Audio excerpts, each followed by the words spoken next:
St. Francis said, start by doing what's necessary and then do what's possible.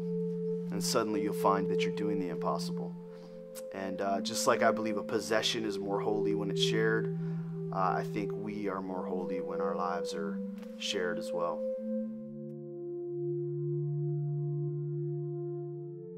The conscious party it's really my favorite thing we do. With a really cool history, actually, one of lots of failure along the way. We started as just an event. We actually charged at the door. It was an open mic. We tried to have a little coffee and food, but really it was for Created. We did it in partnership with Created, and we did it as a outreach for their coffee shop, hoping to bring business to the coffee shop and just have a cool open mic night, a night for artists and things like that. And we did that for some time.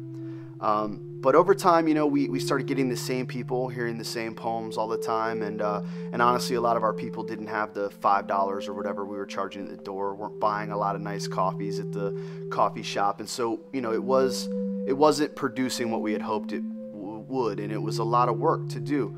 But rather than stop doing the work, we really enjoyed the night. And we just kept reflecting on that passage where Jesus says, he talks about a banquet and they prepare this feast, but nobody shows up.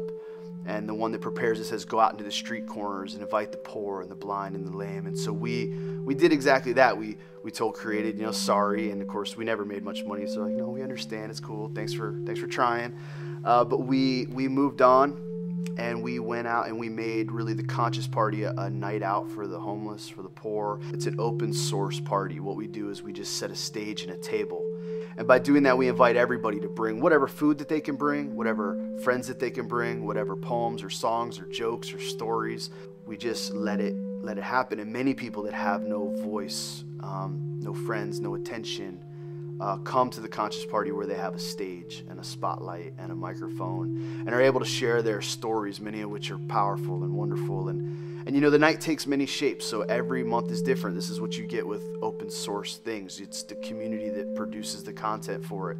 So the food we have is what people bring. The stories we have are what people bring. Some months are like a AA meeting. Some months are like a church service. Some months are like a comedy club. You kind of never know what you're going to get, and it's always exciting to come back because you never know who's going to be there or what's going to happen. And for me, it's this awesome gathering of just uncommon relationships. People come from the streets, people come from the college, people come from the suburbs, people come from art communities, and they gather together and they share their stories and their songs and their poems. And some art, some poems are really good, some songs are really good, and some are, not as good, right? And but together, really what I consider the real work of art is the community itself, is the thing that to me is a picture of the kingdom, the dream of the kingdom we see in Revelation, is that every tongue, every tribe, every nation is gathered together and singing one song. And to me, that's the conscious party is a rehearsal of that reality. People say that if something's worth doing, it's worth doing well. And that's true. But for me, it's always been easier to tell myself that if something's worth doing, it's worth doing badly over and over and over until you can do it well. And if you have some idea, some innovation, something that you just think, man, this is something worth doing. This is something that I think I need, people need, that we can come together and share in this idea. Go for it. Try it. And if it fails, get up, dust off, try it again.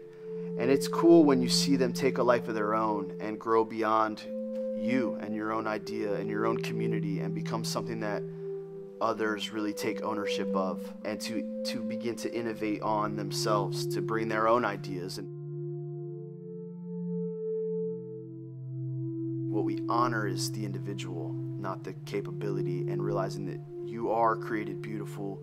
You should share what God has given you. And people do. People come, people share, and it's just a wonderful night. I look forward to it every month. And for those of you who haven't been, you should totally come. Totally bring a poem, bring a friend, bring a plate, because the party is yours to make. It's yours to make, to bring what you have to offer. And when we all lay what we have on the table, we become more like a family. We're richer for sharing it.